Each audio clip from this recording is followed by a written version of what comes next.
안녕하세요. 새벽의 축구 전문가 페노입니다. 오늘은 레알 마드리드와 첼시의 챔피언스리그 4강 1차전에서 볼 수 있었던 전술 포인트에 대해 이야기하려고 합니다.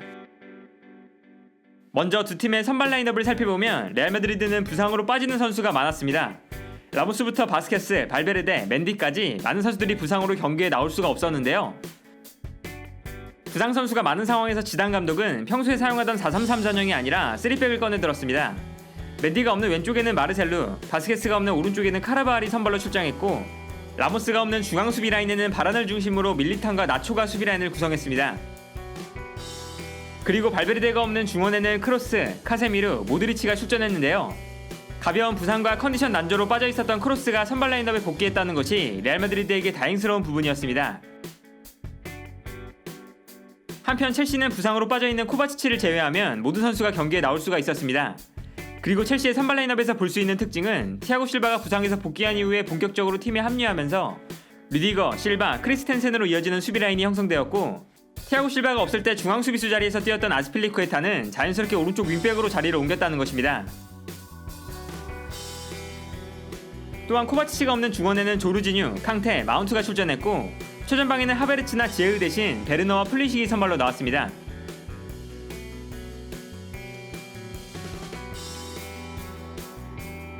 한편 이번 경기에서 가장 눈에 띄는 전술 포인트는 지단 감독이 맨디가 없는 왼쪽 라인에 마르셀로를 기용했는데, 여기서 마르셀로에게 프리롤을 부여했다는 것입니다. 이번 경기에서 레알 마드리드가 3백을 사용한 것 또한 마르셀로의 프리롤과 관련이 있는데요. 마르셀로는 현재 신체적인 능력이 전성기에서 많이 내려온 만큼 기동력이 굉장히 떨어진 상태인데, 이때 지단 감독은 마르셀로에게 측면을 활발하게 오가는 일반적인 윙백의 역할을 맡긴 것이 아니라 중앙으로 움직여서 레알 마드리드가 볼을 점유하는 데 도움을 주고 공격적으로 올라가서는 공격형 미드필더의 역할까지 수행하길 원했습니다. 기동력은 떨어졌지만 여전히 기술적으로는 뛰어난 마르셀로를 활용하기 위한 방법이었는데요. 결과적으로 마르셀로가 중원으로 움직여주면서 중원에 좀 더 많은 선수를 배치하고 중원 싸움에서 승리를 가져가려는 의도였습니다. 따라서 경기를 보면 마르셀로가 볼을 전개할 때 중앙으로 움직이는 것을 볼 수 있었고, 이때 레알 마드리드의 중원에는 크로스, 카세미르, 모드리치에 더해서 마르셀로까지 4명의 선수가 위치할 때가 많았습니다. 그리고 경기를 보면 마르셀로는 공격 지역에서 굉장히 자유롭게 움직였는데요. 그리고 이렇게 마르셀로가 자유롭게 움직였을 때 왼쪽 측면을 커버하는 선수는 나초였습니다.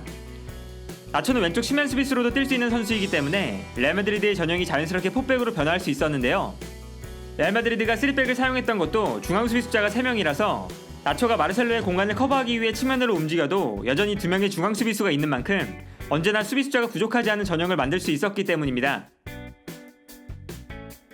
예를 들면 이렇게 마르셀로가 높은 위치에서 자유롭게 움직일 때 나초가 측면으로 움직여주고 결과적으로 4명의 수비 라인이 형성되는 것을 볼 수 있었는데요. 또한 레알 마드리드의 전술에서 재미있었던 부분은 마르셀로가 중앙으로 움직이면 중원에 많은 선수가 배치되기 때문에 후방 빌드업을 시작할 때 크로스가 중원 싸움에 대한 부담감을 덜고 수비 라인으로 편하게 내려올 수 있었다는 것입니다. 따라서 후방 빌드업을 시작하는 순간에는 크로스가 내려가면서 레알 마드리드가 다시 3백에 가까운 전형을 형성하고 크로스를 중심으로 볼을 전개했는데요. 경기를 보면 이러한 특징을 확인할 수 있었습니다.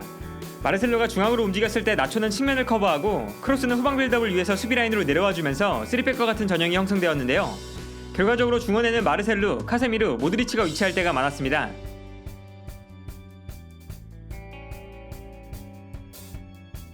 한편 첼시가 볼을 전개하는 상황에서 레알 마드리드는 첼시를 전방에서 1대1로 강하게 압박하려고 했습니다. 기본적으로 두 팀 모두 3백을 사용하는 만큼 서로의 위치가 대응될 때가 많아서 1대1로 상대를 압박하기에 좋은 환경이었는데요. 이때 재밌는 것은 비니시우스와 벤제마가 첼시의 3백을 모두 마크할 수 없기 때문에 지단 감독은 모드리치를 높은 지역까지 올려서 첼시의 수비진을 모두 압박했다는 것입니다. 그리고 모드리치가 올라오면서 마운트가 자유로운 상태가 되면 밀리탕이 공격적으로 올라와서 마운트를 마크하는 형태로 압박이 이루어졌는데요. 따라서 레알 마드리드의 압박 장면을 보면 첼시의 3백을 비니시우스와 벤제마 그리고 모드리치가 올라와서 압박해주는 장면이 나타났습니다. 그리고 중원에서는 크로스가 캉테, 조르지뉴를 카세미르가 압박하고 측면에서는 마르셀로가 아스필리쿠에타를 마크하면서 모든 선수가 1대1 상황을 만들었는데요. 그러나 여기서 문제는 레알 마드리드가 첼시를 1대1로 압박하는 만큼 레알 마드리드의 수비 입장에서는 위험 부담이 크다는 것이었습니다. 특히 수비 라인이 높은 상황에서 첼시의 최전방 공격수들을 1대1로 마크하기 때문에 첼시의 공격수들을 한 번이라도 놓치면 곧바로 위험한 상황으로 연결될 가능성이 높았는데요. 예를 들어 이 장면을 보면 밀리탕이 마운트를 대입마크하고 있었기 때문에 높은 지역까지 올라와 주는데 이때 밀리탕의 뒤로 넓은 공간이 발생하고 있습니다. 그런데 이때 마운트가 밀리탕을 돌파해 전진하게 되면 마운트에게 좋은 찬스가 발생하게 되는 것인데요. 결과적으로 마운트가 밀리탕을 돌파했을 때 너무나 자유롭게 레알 마드리드의 진영으로 달려나갈 수가 있었습니다. 첼시의 득점 또한 이러한 상황에서 나왔습니다. 밀리탕이 마운트, 바란이 베르너, 나초가 플리식을 1대1로 마크하고 있을 때 플리식이 수비 뒷공간으로 빠져들어가고 리디거가 패스를 보내줬는데요. 이때 나초가 플리식을 따라가지 못하면서 레알 마드리드의 수비가 무너졌고 플리식이 골키퍼까지 제쳐내면서 득점을 기록했습니다.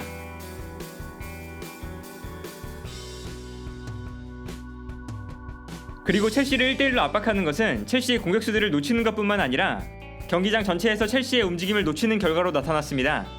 기본적으로 첼시의 선수들이 레알 마드리드 선수들보다 기동력적인 측면에서 뛰어난 모습을 보여줬는데요.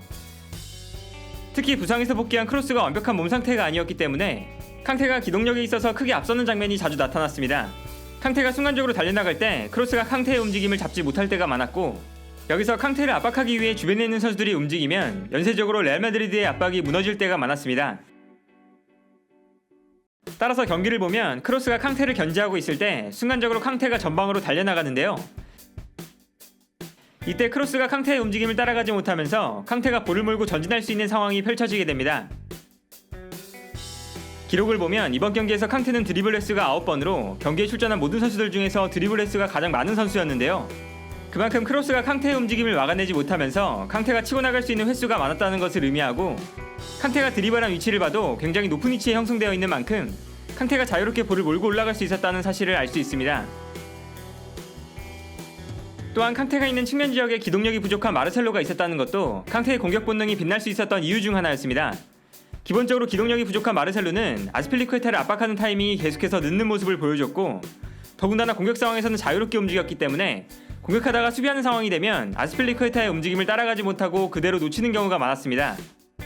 그리고 이렇게 되면 나초가 측면으로 끌려나올 수밖에 없는데 이때 나초의 뒤로 넓은 공간이 발생하게 되고 여기에 대해서 크로스가 캉테를 따라가지 못했기 때문에 결과적으로 캉테가 뛰어나갈 수 있는 공간이 형성되었던 것입니다.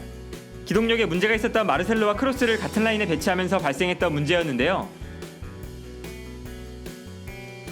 예를 들면 이 장면처럼 마르셀로가 높은 위치에 있을 때 아스필리쿠에타가 볼을 잡으면 나초가 측면으로 끌려나오게 됩니다. 그리고 여기서 캉테가 전방으로 달려나가기 시작하는데요. 이때 크로스가 캉테를 따라가야 하는 역할이지만 캉테의 움직임을 따라가지 못하는 모습을 보여줬습니다. 따라서 캉테는 나초가 비워둔 수비 뒷공간으로 빠르게 달려나갈 수가 있었고 비슷한 패턴으로 계속해서 레알 마드리드의 수비 뒷공간이 허물어졌습니다. 그러나 계속해서 첼시의 공격이 흔들리는 상황에서도 레알 마드리드는 세트피스 한 방으로 득점을 만들어냈습니다. 코너킥을 처리할 때 뒤편에 있는 마르셀로에게 볼을 보내주고 마르셀로가 길게 크로스를 올려줬는데요.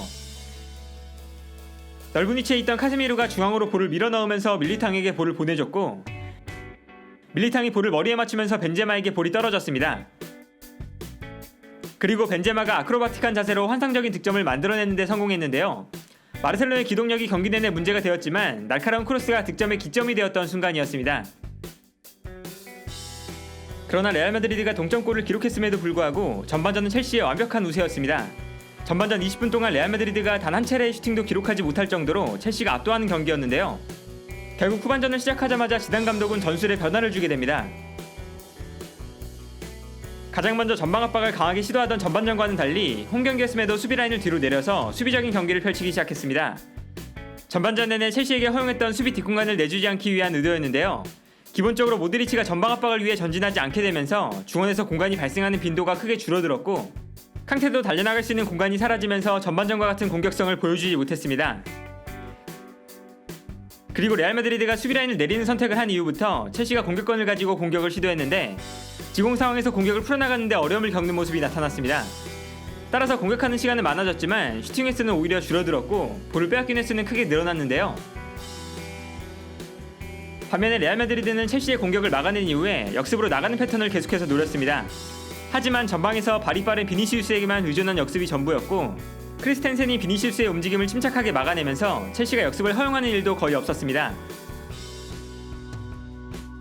결국 레알 마드리드가 후반전에 수비적인 안정감을 찾고 첼시는 레알 마드리드의 수비를 제대로 공략하지 못하면서 경기는 1대1 무승부로 종료되었는데요. 레알 마드리드의 홈이었기 때문에 무승부를 기록했다 하더라도 2차전에서는 레알 마드리드가 득점이 필요한 상황이 되었고 원정에서 득점을 기록한 첼시가 유리한 상황이 만들어졌습니다.